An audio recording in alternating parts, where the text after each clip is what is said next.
Anecdotes for success. Level up with truth, meaning, trade-offs, perspective.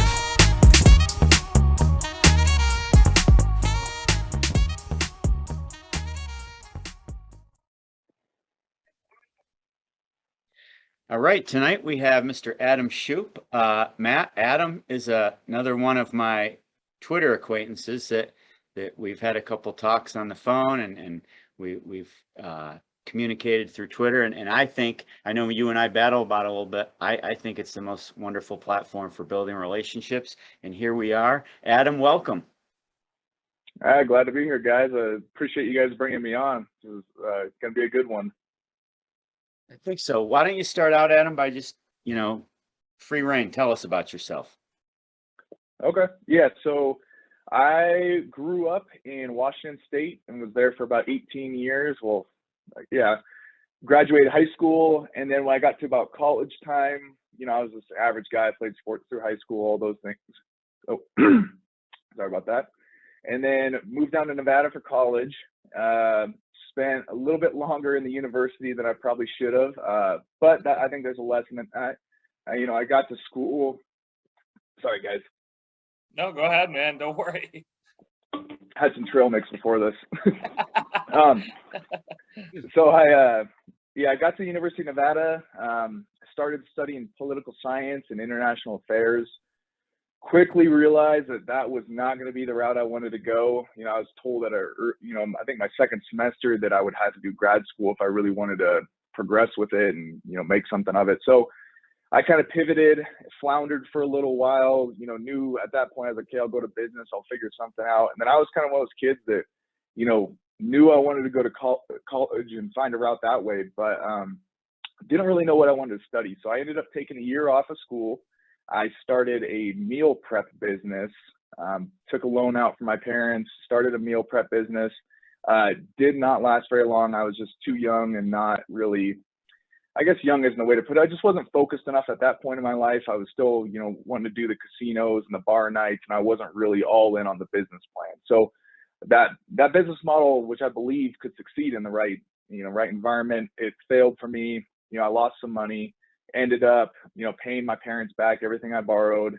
So I got clear with them on that. And then once I got re-enrolled in school, I realized, okay, I need to finish my degree, at least have this under my belt. And then if there's something later down the road, I can figure it out then. So went back to school, started studying accounting, and then was just taking 18 credit semesters, was taking classes during every summer session, the winter sessions, and funny enough, I ended up graduating or walking with all of my buddies at the same time. So I still ended up catching back with them.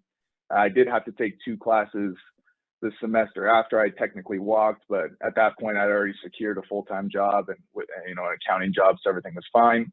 And then after college, my life's been, I don't know how you want to put it, pretty normal. I got a job.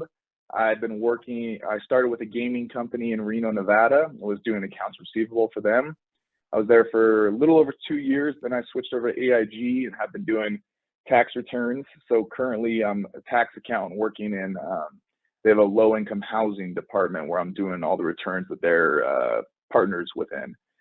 And then aside from that, I'm just 28-year-old guy, just had my birthday last month, just got married last month. We have a 1.5-year-old boxer who's just a menace, but is one of the best guys to have around. And then do jujitsu. That's kind of the hobby that I'm into right now. So I've been doing jujitsu for about a year. And yeah, aside from that, the money stuff, I was kind of one of those people that, I made decent money at my age, but I just wasn't really keeping track of it. It was kind of, I knew that I had income coming in, but I was spending more than I had coming in, using credit cards, had student loans. And then it was kind of, before you knew it, I had a big mess. And it was one of those things, as I'm sure a lot of people have that feeling, is that it's like the dark cloud, it's there, but you refuse to acknowledge it. You're just kind of, I'll keep kicking the can down the road and eventually I'll figure it out. But really kind of hit ahead when my now wife and I started getting a lot more serious. We were living together in Florida.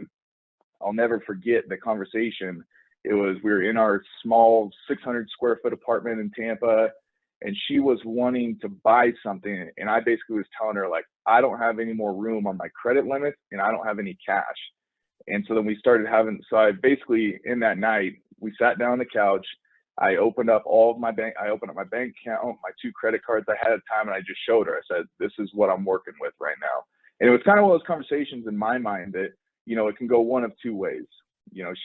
Me showing that, I was going to be terrified either way of letting her kind of behind the door. But for her, she could have either seen it and said, okay, let's figure this out and tackle it. Or she could have been like, you're damaged goods, or you're hurt, and I'm we're not married, so I can get out of this. But I was fortunate enough, and I know her, obviously I knew her at the time. I did not expect she was going to take route number 2, but I mean, I applaud her for it, because she basically sat down, and I was hurting and whining and was feeling sorry for myself, and she basically opened up a Google sheet on her computer, and that was the first time we started doing a budget together. She basically said, what do you need to make payments to each month? What are you spending on this? And that was the start of our budgeting time. It's exactly what I think. If you don't need to have anything crazy that's calculating net worth and cash, all that stuff, just to start. If you just want to start, it can be as simple as, what are you making and what are you spending? And so that's kind of how we got started, was started in a mess. I mean, obviously we're in a better situation now, but that's how this whole journey started for us. Adam, sorry to interrupt you there, but you said a lot of really interesting things in that. So that's awesome. Mm-hmm. And first of all, thanks for sharing that. I mean, what you have said about that dark cloud, and so many people experience that. I experienced that. It was years ago, and that I think it's so important for other people to hear that's so common. Because Mm-hmm. you're just like, let me kick this can down the road. I don't want to deal with it. Not even, I remember, not even I'll deal with this later. It was like, I don't want to deal with this at all. And then Mm-hmm. the fact that you had to bring in, your girlfriend at the time and have that conversation, which was nothing I ever had to do, but I mean, that must have been something that was really difficult. And kudos to her for having the kind of mindset and strength, and being someone to step up and go, hey, let's work on this together. Let me help you. I mean, that is, I mean, I don't know her, but man, that's fantastic. So, I just think what you shared is so important, because I know so many people have been down that road, still are in that road probably. And, I don't think it's talked about. It's like so many things, in my opinion. I don't think people talk about how much they earn enough. I don't think people talk about how much they spend enough. I don't think they talk about their debt enough. I think we bury all these things behind these doors that you mentioned, and then we pretend, or we think that we're alone, because I'm dealing with these monsters behind this door. Mm-hmm. And there's all these other people who have monsters behind their doors too. And if we knew about it more and talked about it openly, I think we'd all open those doors up. They wouldn't be as scary, and we could deal with them a lot quicker, a lot more effectively. So awesome, awesome story. I mean, I'm sure it wasn't the favorite part of your life, but a really awesome story. Yeah, it was. It was rough at first, but once we started getting in a groove, it got a lot better. And I think it's a fair point, like you mentioned. I mean, I just think of the example right now off the top of my head. Man, those peanuts. But like if you go to a nice dinner with friends, at the end, you get the bill, you split it up, however, 4 or 5 friends, however you want to do it. Everybody puts their cards down. If you're in a better financial position, you're going to feel confident and have the money, or I'm planning for this. You have no idea which one of your friends are putting it on the credit card, and they're starting to roll a balance. And now that dinner that you bought is $100. Once you start calculating how much interest they're going to start paying on that dinner, it's just, it's one of those conversations that doesn't really get brought up a whole lot. And that's one of the reasons why I like being on the Twitter platform, is because there's a lot of like-minded people that are all kind of discussing the same things. And, some people have posed the question, and I have buddies here. I'm not a big fan of the idea of, if all of your friends aren't, completely maximizing every single life benefit, then you got to kick them to the curb, and they're not your friends because they're not doing everything you're doing, which sometimes gets promoted out there. It's, but there is a little bit of difficulty, because I do have friends that I've tried discussing money with, and it just doesn't go very far. And one of the things I'm trying to figure out, especially with, people my age, even younger in college, is just trying to find a way to make money interesting or bring it to a point that people are wanting to learn and wanting to get better, just so you don't get in these situations, or you can kind of alleviate some of the stress of that quote unquote dark cloud. Prime example I had was a good buddy here, and we've been friends since I was in college working at a steakhouse cleaning tables, but I got him with his company to open up his 401k, and then there was like a month or two that his fund class was down, and he just cashed out his 401k, took the penalties and taxes and stuff. And it's trying to find a way to get people to connect your future self with your present self. Understand, hey, I'm quote unquote sacrificing something right now for the benefit in the future.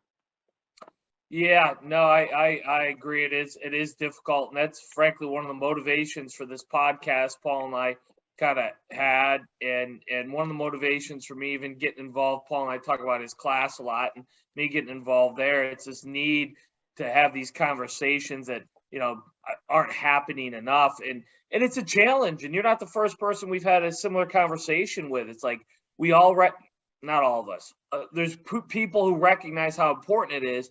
But how do you connect that with people who aren't there yet, or don't want to open that door, or whatever it is? It's difficult to do.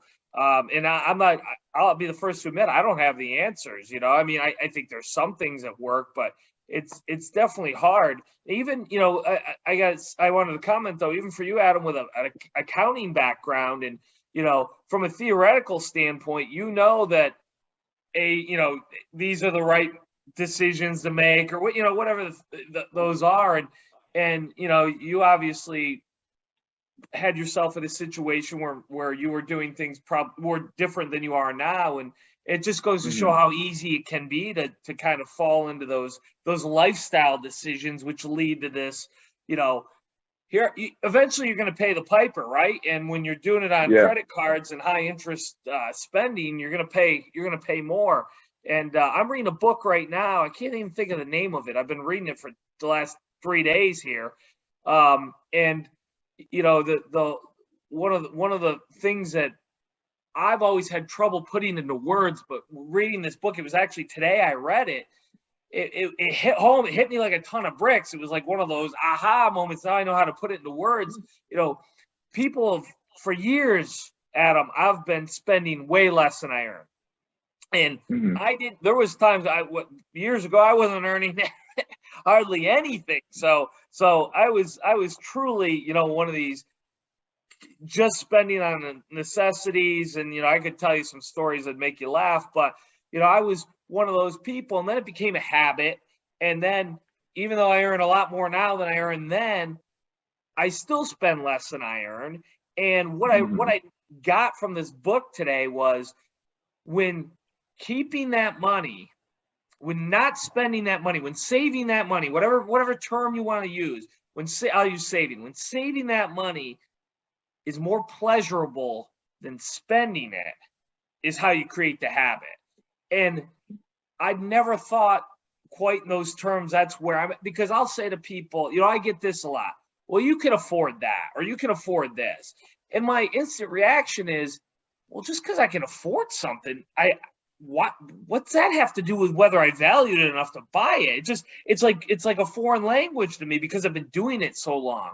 But I hear it so often. I think, Adam, that there's so many people who instant reaction is, well, if I have the capacity to buy it, whether it's cash or credit, that's where my happiness lies. That's what I'm going to do. The pleasure's in the spending, the pleasure's in the consumption, the pleasure's in the buying. Whereas for me, and this book opened my eyes to this, the pleasure's in the saving, it's in the investing, it's in the elimination of debt, which I know you've done a great job. That's where the pleasure is, because you're not going to have anything that lasts long term if you don't get the pleasure from it, right? You better have more pleasure than pain. And to your 401k story with your buddy, there's got to be more pleasure than the pain. He was obviously feeling pain there, and Paul and I have both almost lost our marbles when we heard your story, as you probably said, because we know it's just such a bad move to make long term, but Yeah. he's also not alone. We've all heard these stories, but I just going back to this thing I read, which, you know, where's your pleasure?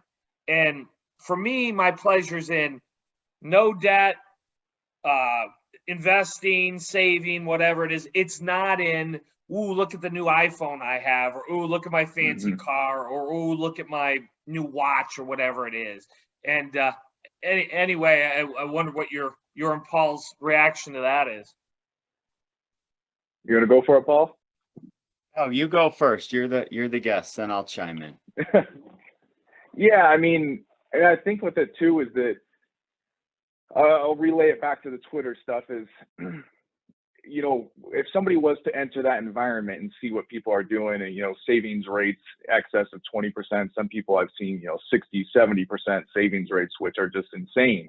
You know, it's kudos to them. They make it work. You know, I'm not knocking that. If that's what they want to do and it works, brilliant.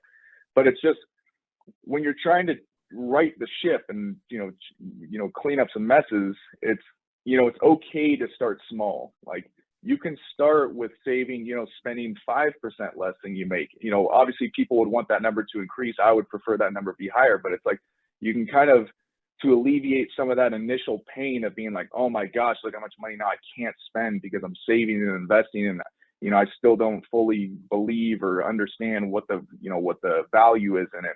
You start just dipping your toe into it. Because I find like kind of how you mentioned, one thing that I like, and I try not to check it as much, but I like checking like my 401k accounts, my Roth accounts. I don't check them every day, paying Excel, any of that stuff, but I like looking at it and being like, oh, look what the money's doing. You know, I'm not spending this money now, and look what it's doing. It's, you know, it's growing by what I invest, or the gain in it has grown by what I had, more than what I put in it last month. And those are what's exciting to me.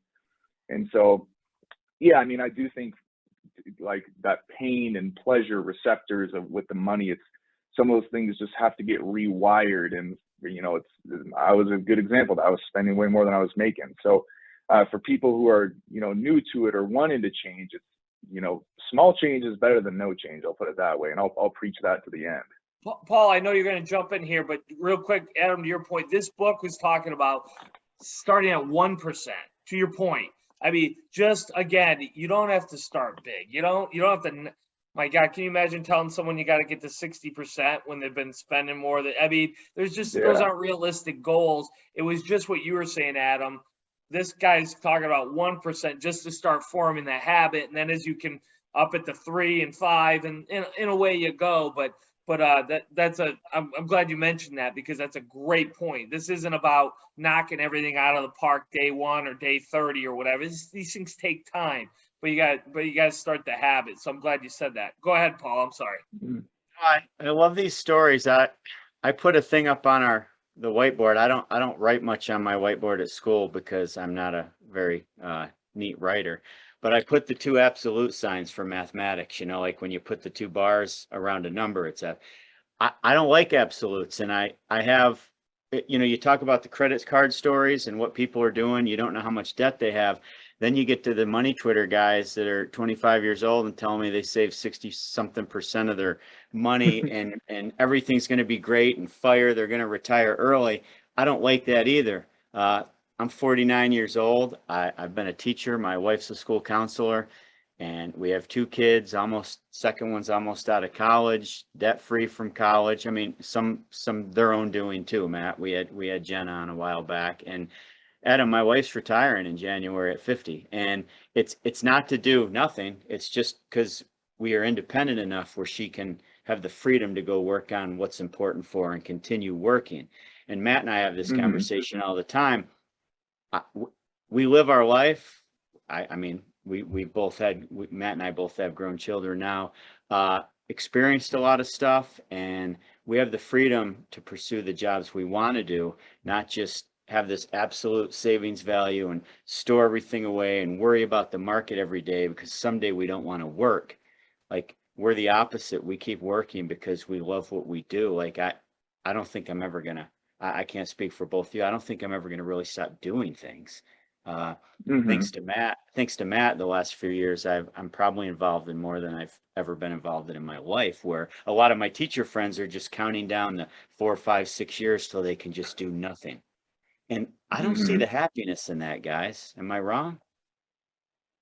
No, I think that's having a strong why behind what you're doing, and whether that's your work or your investing. It's like, the way I see it is, sitting on a beach and drinking Mai Tais will get old after a little while too. So if you're just investing to race to the beach, I mean, those will be nice. Trips are nice. I like going to beaches. I like doing those things. But I'll tell you what, just the type of person I am, I would go insane if day in and day out I sat on the beach and was drinking Mai Tais. I'd also balloon up to 300 probably pounds because I wouldn't be doing a whole lot. But I think to what you're saying, Paul, it's just having the why behind what you're doing. You love your work. So, I mean, there's your why. You're getting something out of helping the generation grow and giving them foundations and principles to advance on. And your wife can do something she wants to do. And at that point, it's that freedom to have that option to do whatever you want to do. You've put yourself in a good position, and financially and work wise, and if there's other career paths she wants to pursue, I think that's a beautiful thing. Well, yeah, and I before you go, Matt, I think that's the hard. Listen, Matt, Adam, I love the Twitter platform and I love the money Twitter, but sometimes as an older person on it, I didn't have all that when I was younger, right? We were saving and living our life and doing our thing before then. Sometimes I feel like the reason people are talking about their savings rates is just so they can make money off other people trying to do the same thing. I don't take, I hope that's not taken the wrong way, where I want to do all of it and enjoy all of it, and then just I don't have any end game to working. But I have a point in my life where there's a freedom to not worry about if I'm working, where I'm working, or what I'm doing. And Matt and I are older. That's why I'm glad you're on. All you young pups, don't take offense to that. You seem to Yeah, kind of have that mindset. yeah, definitely. I mean, there's got to be a point behind it. There definitely is on Twitter. There are some people out there who are trying to, I don't know how to put this nicely. There are some people out there for self-interest and trying to, advance what they got going on. But that's one thing is with that platform that I think is so nice is that you can curate those who are around you. So it's like, if those people usually get found out pretty quickly or get spotted one time or eventually. And, I don't really have too much of an issue of people trying to make a couple extra bucks or make a side hustle income doing books, all those things. I have no issues with that. But yeah, I do have issues where people are like, hey, this is what I'm doing. You got to pay me and I'll teach you. And it's more of like a not really adding a benefit type thing. The person who's paying for the service isn't getting a whole lot out of it.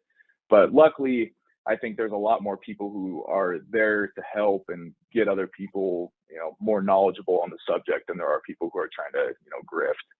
I want to get back to that in 1 minute, but Matt, this is the longest you've ever gone on a podcast without talking. So what what I was gonna say is we got off track with Adam's original story. I want to hear what happens next. You're with your girlfriend. yes. You sat down, you opened your spreadsheet, and you started budgeting. I want to know, I want to know how that story goes, because I think that's a powerful story. I want to hear it. Yeah. So, after we had that conversation, we started setting the budget. I got put on an allowance. It took a little bit longer before we got her meshed with my finances, because my wife is Brazilian, and I guess part of their culture is, the parents kind of help the children a little longer throughout their lives, either living at the house or financially. So she had a card that was her parents that she was using for living expenses and, Starbucks, whatever it may be that she was buying, routine expenses. But so once we kind of got further on down the road, she got rid of that, and we just joined completely, went one finance. Because that was, I guess I'll give a little backstory here. We did actually get legally married in the United States before we had the wedding in Brazil.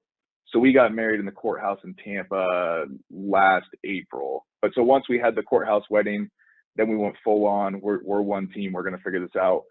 So basically, we just we found the areas that we were bleeding, which was entertainment and food. We were, going out to dinner a lot. There was a really nice Brazilian steakhouse in Tampa that we went to a lot, but Brazilian steakhouses, they're really nice, but they're not cheap on the budget either. So we basically cut down, massively within how much we're eating. I think our money when we first started, we were doing like $100. I can't remember if it was a week or every 2 weeks that we were doing $100 on grocery. It was not much. When we were going to Publix, we were getting like chicken breasts, a couple snacks, and a lot of asparagus, and just there was not a whole lot of snacks lying around our apartment. But cut down on that, and we just basically stuck with it. We did cheaper stuff. We started going to the beach a lot. There was a state beach that was free. Went to downtown Tampa and would just walk around. We weren't doing like the amusement parks or any of that type of stuff. But once we really got our vision aligned and, we understood why what we were doing, we weren't just sacrificing and not buying stuff and not spending money because, we thought it was, what we should or shouldn't be doing. We understood it's like, we're living more frugally right now because we want to get to the point where we don't have, all this debt hanging over us. And then we have the options to maybe do some things that we, aren't doing right now. We can budget for things. Maybe it might be a little more expensive, but we can plan for it and it's not going to accrue us interest down the road. So we did that pretty much the entire year of, 2020. In August of 2020, our lease was ending, the pandemic had started. My wife's classes, they all went online, and we don't have any family or anything out in Florida. So when our lease ended, we actually moved back to Reno. And so I picked up my younger brother in Pensacola, and I drove from Tampa to Pensacola with my dog. And then my younger brother and I drove from Pensacola, Florida, all the way to Reno, Nevada.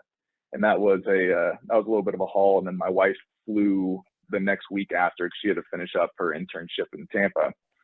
And when we got back here, we just kept chugging along in the debt. We knew there was a brief period where we basically had to pause because all we had left at that point was my student loans, and they weren't accruing interest, and there was no monthly payments or anything. But we were starting to have these wedding expenses for our ceremony in Brazil. So basically all we did was start stacking up cash. And then once the expenses that were coming up cleared, then we went right back to it. And then in March of this year, made the final payment and got the student loans done. All the credit cards were done, and it was a great feeling because when the paycheck hit the bank, I woke up in the morning, looked at the bank account, saw it was there. I went downstairs. My wife was still in bed, getting ready or starting to get ready for the day. And I told her, I was like, "Hey, we have the money. Can I make the payment?" So I waited for her. She came upstairs, and we sat together and made the final student loan payment. And then at that point, I was like, "All right." That's why we did what we did. Yeah, that's pretty amazing. How important was it to have it as a team effort?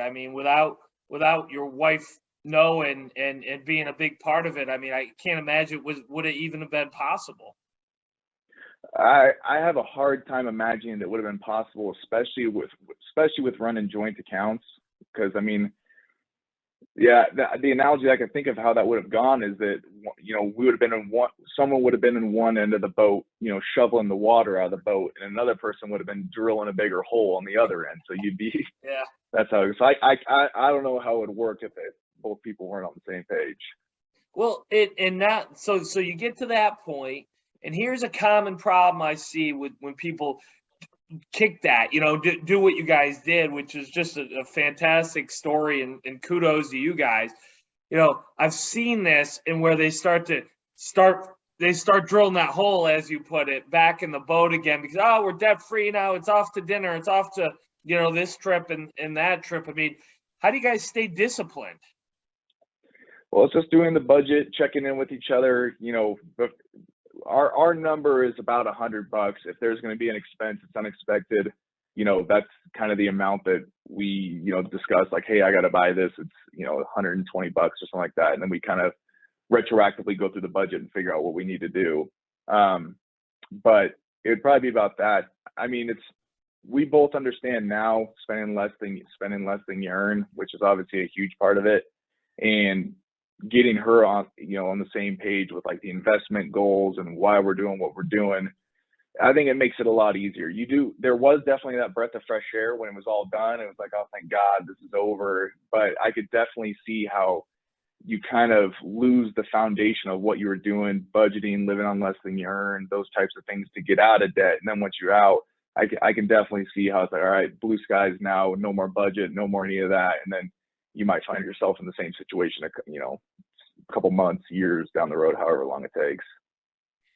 So how have you been investing? Like, were you investing paying off the debt, or were you, I got to pay the debt off before I tackle any type of investments? There's that debate that always goes on.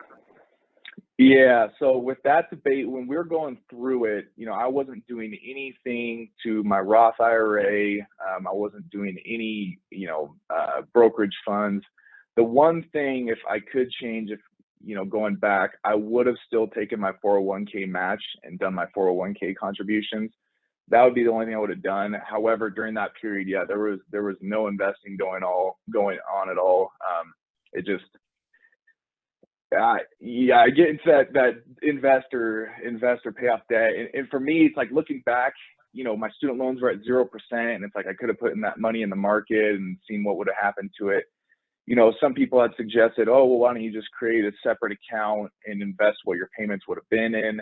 I would have put in index funds or something along those lines. But the way I saw it was that the time horizon was so short that I had no idea, within 6 or 8 months of us, being able to pay off the debt on track or on schedule, had I invested that money and we got to the 8-month mark, if that was going to be more or less. I mean, we've seen some of those charts where, once you get 3, 4, 5 years of it being invested, the probability of losing money is next to nothing. But when you start getting in those less than 3-year periods, you don't really know what could happen. It could be, especially in our case with less than a year, it was kind of a coin toss at that point when the idea came up. So we continued paying off 0 interest debt, and some people call us knuckleheads for that, but that's what we did. Adam, there's a lot to be said for the momentum you gain from just whacking away at it, right?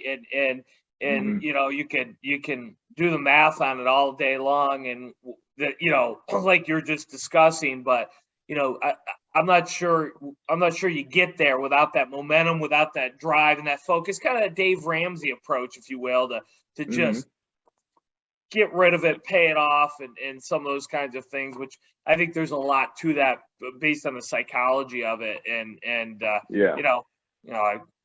Congrats for you at your age to have done that and continue to maintain the budget. Well, it's funny, as you're telling your story, I've had this conversation with people before. I've said, hey, I need help getting out of debt. I got, they kind of open up to you. I've had these conversations more than once, and someone will come to me and say, got all this debt.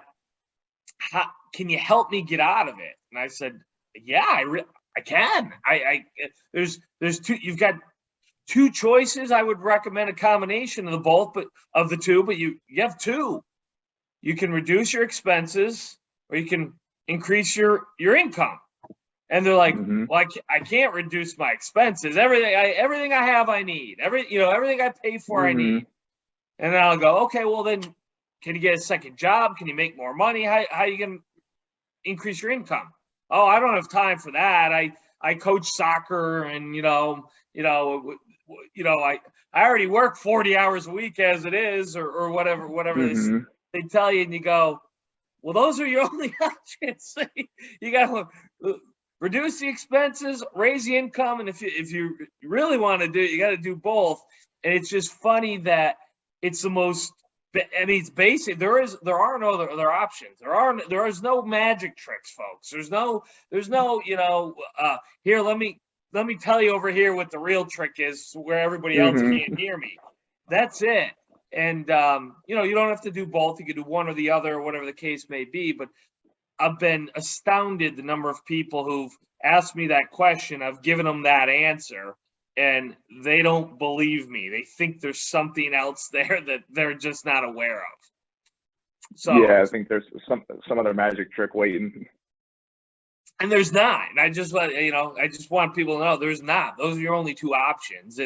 And for many of us, most of us, there's so much waste in our day-to-day, month-to-month, I should say, in our month-to-month spending, whether it's you've got Netflix and Hulu and Apple Plus, and God only knows how many there are, and you drink $7 coffees 5 days a week, and and you go out to dinner 3 days a week, and you do all these things, and you've got to go to the basics, which you talked about, and which I did at a certain point in my life. I would pull my bank statements. I would pull my bank statements, my credit card statements, every possible thing that would show where my money was going. I had it in an Excel spreadsheet. Every month I would type it in there, and it would give me what I spent, and then I could itemize it into certain categories. You talked about entertainment and going out to eat. Those are probably most people's problems, honestly. They were part of mine, and I would look and I go, oh my gosh, I spent $112 at Dunkin' Donuts this month. That's insanity. What am I doing? But we've got to, if you want to get out of these traps, these problems, whatever you want to call them. And Adam, well as I do, there's so many people in them. You're not unique in the fact that you were in it. You're unique in the fact that you get out so fast. That's why you're unique. You've got to take ownership of what you're doing. And the only way to take ownership of what you're doing is to dive into the numbers, look into that dark cloud that you talked about when we first started talking about, and start looking, where are my expenses and what can I start shaving off here? And I mean, I even, Paul's heard this before, I canceled my cable TV. I started going to the library. I'm going back far enough where there were people went to libraries, but I started going to the library and getting books. That was my entertainment. I didn't have television. I live in New York, as you know. I set my heat at 60 during the winter, and I wore sweatshirts with hoods and blankets. And guess what? So did my daughter, because I told her, you better, because I'd get, I got a $300 a month utility bill. That would kill me. I didn't have that kind of money. I mean, it was a problem to have that kind of bill. I did all those things. I did all the things you're talking about. I called it going to war. And my daughter, who you had your girlfriend at the time, your wife now. For me, I was divorced. It was just me and my daughter. I would say to her all, we're going to war on this stuff, and I made her a part of it. I made her feel good, that we were eating at home, not going out to dinner, that we were doing something positive. And this was for the benefit of our future together, me as her father, and her as a daughter. And she learned so much from it. I mean, she got such an education from that. She talks about it to this day, bringing her into that, having her involved in that. And she didn't whine that she couldn't go to the shopping or out to a movie. If we're going to watch a movie, we're borrowing a DVD from one of our friends or something like that. That's how we went to war in my house, and we made it a thing. And let me tell you, Adam, it made me a better father, a better investor, a better spender, a better saver, a better everything. And I remember that time as some of the best moments of my life, thinking of ways to reduce my expenses, Now, I was also increasing my income in other ways as well at the same time. I was starting businesses, and I was getting involved in things, and I got an MBA, so I was learning about teaching online. I was reading books about how to make six figures teaching online. I was going both ways, but the income part and what that meant for me and my daughter was a bond and a teaching moment for her that I wouldn't trade for anything. So your story just brings me back to those days, and people shouldn't look at it as this punishment they have to go through. They should look at it as an area of growth that they can learn from and use, and their family can, for the rest of their lives. Because if you haven't been through it, you don't know what you're missing. And I mean that with all my heart. Sorry for my rant, Paul. I made up for not talking enough. Yeah, no, that kind of brings me to my next question. When you talk about, cutting expenses or increasing your income, it's back to no absolutes. You did both, Adam, you're doing both. And I try to push it with my high school students that they're in a a time right now where, yeah, you can cut expenses. More importantly, when we budget, find the lifestyle you want to live without too many Hmm. extremes. Everybody's got their vices. And then there's so many ways to make money. It's unbelievable now. Oh, especially in this day and age with, I know we're doing the Zoom call, but just with the internet and people making businesses and, selling whatever it may be, clothing line, books, e-commerce, whatever it is, it's just the options right now are endless. And it's like, if you're motivated enough and determined enough to see it through, I mean, if you're one of those people, you can figure it out. And that's what I think is like the coolest thing, is that there was, unfortunately, a time where this wasn't available. And there's a lot of people who have capitalized on it now, who have seen this opportunity. I think it's going to keep continuing to get bigger. But I mean, you don't, even with making a little side hustle, or, you make a couple $100 a week, a couple $100 a month, or whatever it may be, maybe you're making 1,000 or 2,000 a month. It's like, you can start there and you can grow it and you can scale it bigger. It's like, you don't need to quit your job immediately. And, some people do and go full in, but I like it where it's like, I'm making a little bit of money online, but I still have my full-time money coming in. My wife's got her job money coming in. And it's like, well, let's just keep riding this out right now. It's, we call, I don't know if you guys have heard the expression, the DINK period, the dual income, no kids. So that's what we're riding right now. But it's cool to see how many avenues there are these days of making money. There are a ton, Adam. That's a great point. The thing about these avenues as well is, because of the internet, the middlemen are cut out. So we've cut out all these middlemen, which means your margins are through the roof. So not only can you Mm-hmm. make money, but you can make money on margins you couldn't have made 20 years ago or whatever, because you needed, all these other people or organizations in this process. It would have taken you so long. How you connect to them, God only knows. And when you finally do and you have an idea, you've got all these other middlemen involved just skimming off their portion, right? They're not going to work for free. Mm-hmm. Now you can wipe out all that, go direct, make all these connections, and yes, there's more competition. But if you're willing to go for it and grind it out and put in the work, at the end of the day, I still believe in work. Mm-hmm. I think that the opportunities, not I think, we all know the opportunities that exist are just, they were unimaginable 20 years ago, 30 years ago, whatever. Mm-hmm. The big thing that I promote in class now, it used to be, well, 6 years ago, it was LinkedIn, which I still have the students get set up in to build relationships. But Adam, I'm pushing Twitter now. I mean, you can learn anything when you start getting the right feed and the right people around you. And I have students now that go into spaces and listen to people, and then they go check out ebooks, they go to Amazon KDP, and there's someone on there, you can learn how to do that.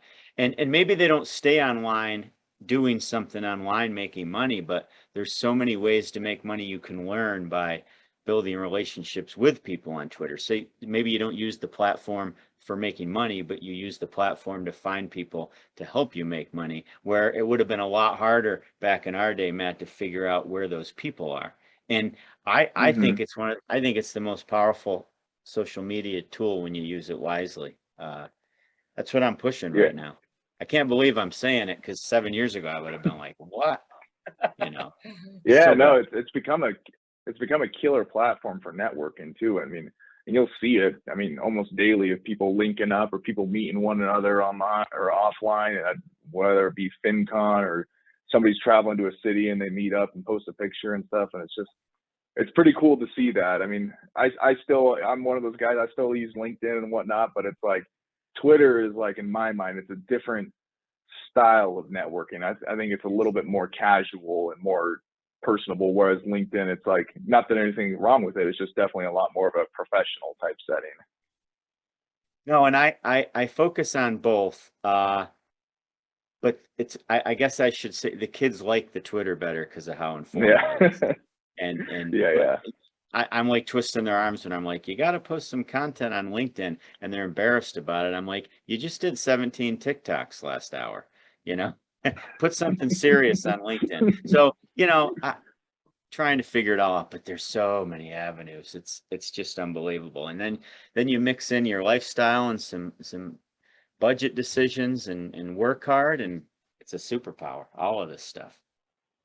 Yeah. And yeah, I mean, with that budget, it's just everybody's budget's going to be a little different. You find out what's important to you and what matters, and what is within within the realm of possibility, and that you're not extending yourself. Because that's one thing, Matt. For me, it was so hard to accept. You mentioned the Dunkin' Donuts thing. Is my wife loves Starbucks, Yep. loves it, and for me, I saw that and was just like, total waste of money. We have a Keurig at home. What are you doing? Like, every time she went, I was, when we were in the early stages, it was kind of griping and to get used to. I'm like, I don't like this. But then it kind of came to where, with the money we're making now, it's a tiny percentage of what we're spent of the overall income, and it makes her happy. And we plan for it, and so it's one of those things I've had to come to, because initially, and the joke is, I see it a lot on Twitter. People, stop buying Starbucks. You're wasting your money. And there is some of that. If you're not making a whole lot of money and Starbucks is eating up a huge percentage of your budget, or even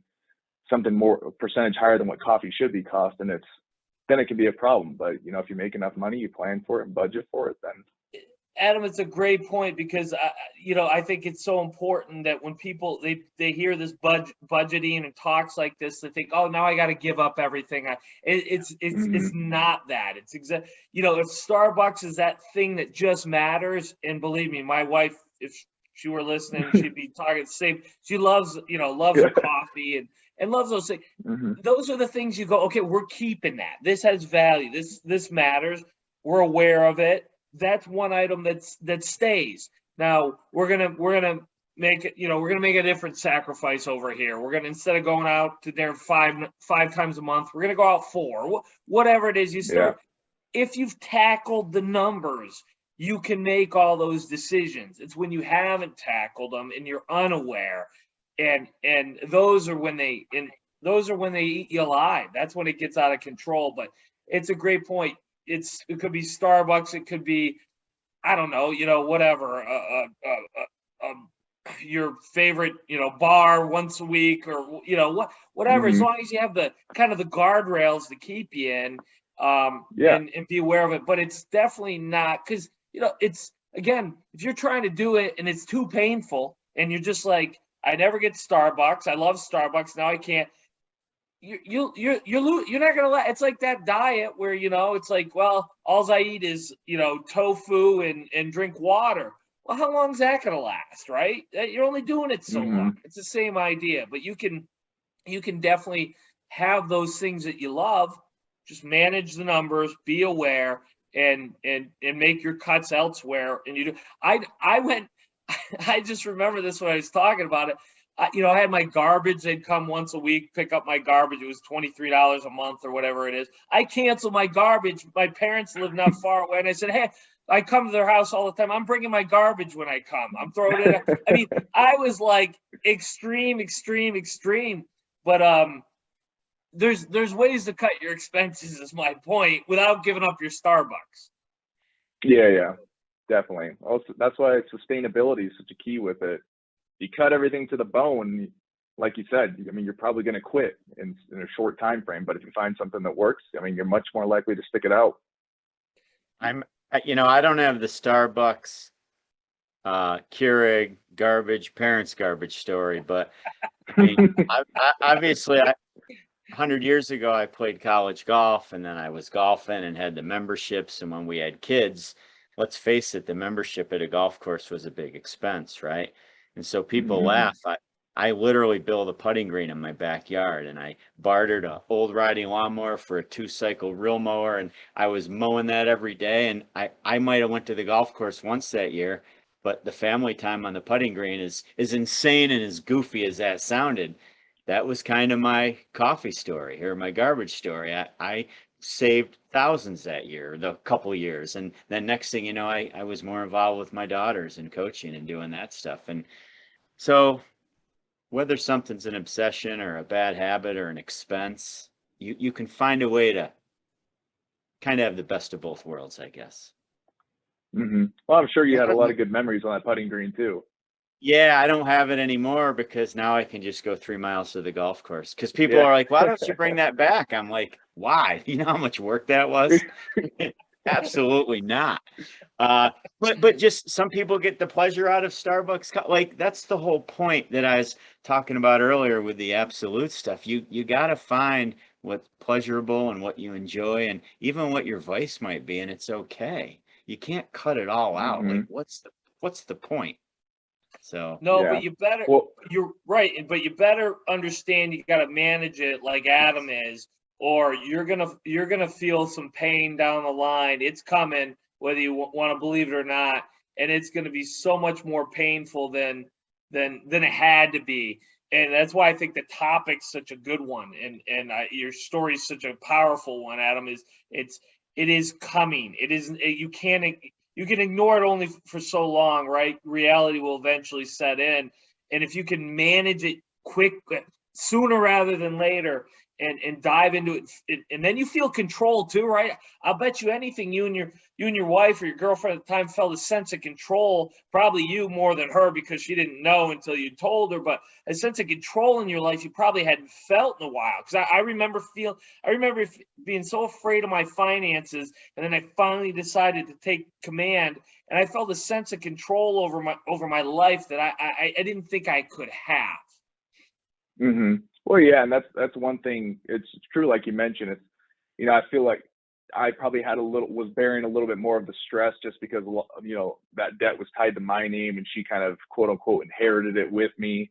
And one thing fortunately don't have to talk about it a whole lot, but just with some of these financial decisions, we have going down the road with houses and all those things that go with life. The premises of what I've told her, and I'm trying to get a little bit better at it, but I'm just like, I've been in that space. I've been down that road, and I've seen, warning signs, kind of like how you mentioned that people get out of debt and then go back into it and those types of things. I've been down that road, and I have zero intention of going there again. I know there's going to be debt with mortgages and things along those lines, some better assets, but I've just made it clear. It's like, I personally will not ever go back there again, because I remember what it was like waking up and just being stressed. And then when I had my first car, it's a couple times like waiting a day or two after my car payment was due just to, try and stretch a little bit of money extra, and the credit union's calling and saying, hey, did you forget to pay the bank? Or did you forget to pay us? And it's like, I remember what that stress is like. And I know, there's probably a lot of other people that are out there too, but the message is that it can get better. You can fix it. It's just, it's a dark period of time that I, don't really wish on anybody. Adam, and I'm glad you brought that up about the conversation you had with your wife, because I had the same one with my wife, and we weren't in any financial difficulty, thankfully, when she and I got together and got married, but we had that very open conversation and she hadn't had any kind of financial struggles like I'd had, but I had the same conversation. It was the open one, like, I know where this kind of, not that we were doing it, but I know where these kind of behaviors, just like you were saying, end up, and I know how they go, and I know what it does to your mental health and what it does to your everything. Your whole world revolves around that phone call from the credit union, and it ruins you from the minute you wake up to the minute you go to sleep, and probably afterwards. It just nags on you, and I tell, whether it's Paul's class or some of these other people that I have the pleasure of talking to a lot, one of the things that I'm very outspoken about is when you're getting in a relationship, a long-term relationship with someone, your spouse, your partner, whatever it happens to be, I don't care. You got to have this open conversation, and you have to be on the same page, because whatever degree of success I've had in business would have been impossible without a wife who is so supportive and so aware of what the goals are, where we are, why we do this and why we don't do that, why we might have X amount of money here, but why it's not going here, why we're not going to spend it here, knows how these things have to work in order for us to live a lifestyle that allows us to connect together, be partners together, not have that stress you're talking about. There's nothing worth that stress. I mean, I've been down the road as well, and having those open conversations with your significant other about this is what, this is what this means, and this is why this is important. Like I can't stress. I've seen more relationships ruined, more people's finances ruined because of they're not here. They don't have this understanding, and it's vital to have. So I'm glad you brought that up. Yeah, I mean, that's why I'm pretty sure it's still number one for the divorces and stuff is finance, because of financial hardships or issues or not agreements. And it's hard to get the boat going in the direction you want to go when both people are rowing different directions. Well, that's and good. so It's a great analogy. Yeah, it's true. That's a Yeah. super great analogy. So two more questions. We're getting a little low on time. What's next for you, Adam? I mean, you've crushed all this debt, you got married, you're living back where you want to live. I mean, what else is there? Yeah, so next year because we paid our wedding in cash. So we, during the year we weren't able to invest as much as we could, just because we didn't want to go the debt route with the wedding. So we were just shoveling cash at it. But now with 2022, it's going to be, the Roth IRAs are going to start getting maxed. 401ks are getting more, funneling more to the brokerage. We're going to do a small little percentage of Bitcoin and Ethereum. I'm not, I trust it enough to put a little percentage, but I don't trust it enough to be, putting a large percentage of what we're investing into it. And then aside from that, hopefully we'll be getting or moving into a new apartment pretty soon, because that was one of the budgeted reduction things we did. We moved back with my parents. So when you're not paying for rent or food, and that's a huge expense relief. And it's one of the things I try and tell. It's like, I think that move gets shamed more than it should. If you're moving back in because you're not working or you're not doing anything to better yourself or, improve your situation, then I can kind of see why it's, not as good of a move, because then you're being dependent on something. But we could go all day about that. But if you're doing it to get to a different goal and it can speed up the process, then 100%. If your family's strong enough, your parents are willing to do that, everybody's on board and on the same page, I think it's a great move. Like when we moved back in here, my wife, which I applaud her for being able to live with my parents, they're not tough people, but I can understand why the situation might be tough, is, we moved back in and all four of us sat at the table and we basically said, what do you expect of this? What do I expect from you? How is this going to function? We basically laid out all the ground rules and kind of, so that way we're on the same page. And we've had to do, I think, 2 other meetings since, where it's like, if there's something bothering us or whatever, somebody's not putting dishes away, we sat down and we had the discussion again. So it wasn't like this, I'm telling Isadora that I'm mad that my mom was doing something, and my mom's telling my dad she's mad that, I wasn't putting my clothes away or doing something like that. It's like everybody's on the same page. We understand the goal, the, temporary thing. It's been great for us all. But so that was one expense. Sorry to go on that little tangent there. It's a good tangent. No, I think that's fabulous. I mean, what a fantastic way to cut expenses with a purpose and have a good relationship still. I mean, that's a great idea. I think it is shame more than you say, but it's not like you're not mooching off them. You guys are both professionals doing your thing. Yeah, exactly. And like when it came to money, whether it's, we agreed, it's like, obviously I'm working full time. My wife now, she got hired at Tesla, so she's working full time. And it's basically like, do you want us to pick up expenses? Where's the underlying agreement on who's paying for what? This is your house, but, we don't want to be seeming like we're just, freeloading off the situation. Right. So, but that's basically how it's gone. So in terms of what's going to happen in the future, in the next couple months, we're looking at apartments, going to get an apartment, and then go down that road, because we were looking at houses here in Reno, and the market has just been, it's pretty high right now. There's a lot of people from California and some other states moving in, and I tell you what, that's what's crazy with these mortgages. We got approved to buy, after all the expenses were done, the house was going to be almost $700,000, and it was going to be our first house. And so it was a tough conversation, because, my wife, she was super excited about the house. It was really nice. Everything looked good. She likes kind of the white kitchen stuff, and she was super excited. And it was a tough conversation we had probably, 3 weeks, a month ago, where we both were just like, we can't afford that right now. And it doesn't mean that we're never going to get this. It doesn't mean we're never going to be in the financial situation where we can't have that. But just right now, we can't get that. Who knows, man? And then Those are hard decisions, and you know, the discipline that shows on both your parts. I mean, I don't know your financial situation. I don't care. I just know that, you know, to have that conversation. So many people, oh, the bank said yes. Where do we sign? Right? You know, and that's how so many people get into major problems.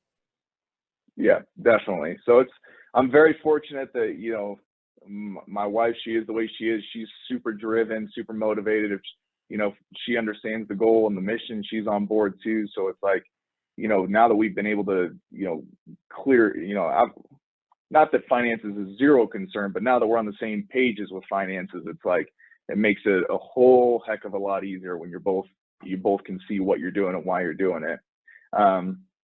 Yeah. And then aside from that, nothing too crazy. I mean, we'll just be hanging out, investing the money. It's going to feel good to get the Roth max, get the 401k, and all those things start pumping up a little bit higher. And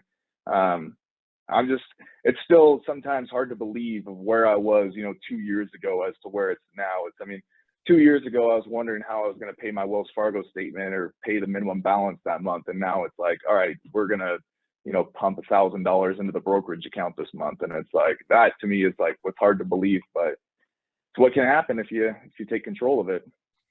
Isn't it amazing when you have a system and a process that you've adapted and you believe in, and that starts compounding 6 months, a year, 2 years, you don't even recognize yourself. And you talked about that earlier, how I'm paraphrasing, but how your future self, your present self needs to get on board with your future self, or maybe I mix that up, but you know what I'm saying. And you've done that. Yeah. And that's one of the hard parts about investing. It's not the putting money in the account. It's more or less leaving it there. It's letting the investments do the work. And you got to understand, it's like, hey, I'm going to put, you know, a couple $100, $1,000, whatever it may be into this account. And I'm not going to touch it for a while. You know, I'm going to let this sit here for 10, 20 years. And then my 20-year-old self is going to be patting me on the back and giving me a huge hug that myself at this point did what I did. Absolutely. So last question, Adam. What advice would you give 18-year-olds or 21-year-olds or I guess really anybody that's just struggling with feeling like they're in a downward spiral with debt or credit cards, or they just can't seem to get their spending or anything in control? What would be the first step, or what advice would you give them? Well, the first thing I'd say is you got to recognize that I said this when I was speaking with Jesse Kramer, but the thing I like to say is it's never too late. You're never going to be in a position where it's too late to make those fixes. You can start reducing your expenses. You can start working to increase your income. There's things you can do today that will help at least start to alleviate the process. So it's never too late to fix it. And then the other thing I would just say is to try, and you don't need to go all in and, you know, be a finance guru and understand every single asset class and, you know, this individual stock, what it's doing, and, you know, what gold and silver and all these different types of assets are, how they correlate in the markets. Like, you can keep it as simple as you'd like. You can get more complex if you'd like, but just be doing something. If you're doing something, you believe in it, you're already on the right path. I think that's awesome. That's great advice. It's great advice. Well, Adam, Thank thanks you. for coming on. I mean, this went quick. I think we could keep going, but you know, I think it's time to. We'll have to have him on again and talk about some more, you know, down the road for sure, because we did cover a lot, and but so many important things. So thank you. And I can't wait. I really appreciate you guys. No, go ahead. Sorry. Yeah, I was just saying, I really appreciate you guys having me on and talking about this, because I mean, in my mind, as long as if one person hears this and it helps one person, then that's what it's worth. Bingo. You know, it's worth doing it. Bingo. It's super inspiring. Now, maybe in a couple more years, you're going to pivot into a Bitcoin fanatic, right? And we can hear about all your crypto investments. Yeah, I got a couple buddies chirping in my ear that I need to start putting more into it, but for right now, I think we all do. I'll keep... I have one specifically, you know who he is, and I'm like, that's just not what I'm doing, man, you know. Yeah. But it's all good. I mean, it's certainly, obviously, that's something to consider in small percentages. Yeah. That's a whole nother. it goes back to if it works for you, if you're confident, you believe in it, then keep going, keep doing it. Obviously, it's worked. It's paid off for a lot of people. 100%. Adam, thanks so much. It was a pleasure having you on. All right, Paul, Matt, great talking with you guys. Really appreciate it, and it was a really fun conversation. I enjoyed it. Us too. Thanks, Adam. Thank you very much.